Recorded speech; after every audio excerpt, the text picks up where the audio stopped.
I want to graph f of x equals 1/3 to the x. So again, if you have your calculator, you can do it right off the bat, but what happens then if you're not able to use a calculator on an exam? So let's look at how to do this again, old school or with a t-table. So I'm going to have my x values, and then I'm going to have my f of x values. Kind of as a rule of thumb, I just kind of told you that you probably want to go from -3 to +3 each time. That gives you a wide array of numbers. And then I want to go over here and I'm going to plug that in. So I'm going to get 1/3 to the -3.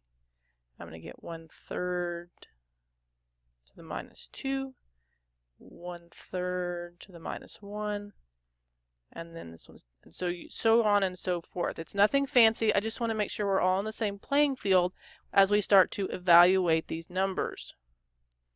So now that I've got them all written out, I need to actually solve these. Now, do you have to use your calculator? You can, but remember there's kind of a little trick to this. If this is 1/3 to the -3, that means I'm taking the inverse of it. So I'm going to take 3 cubed, which is 27. And then in this one I'm going to take 3 squared, which is 9, and 3 to the first. Anything to the 0 power is always 1.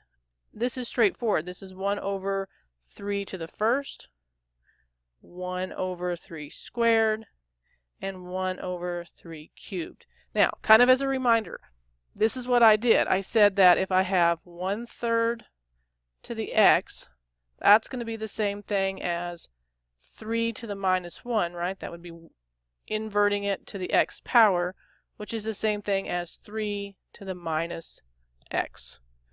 So what I want you to do now is the points that we have, I want you to plot those and then come back and check your answer to make sure you get the correct graph. So hopefully your graph resembles what I have over on the right hand side. This time you notice it goes up to the left and then it's getting really, really close to x on x equals 0 on the right hand side.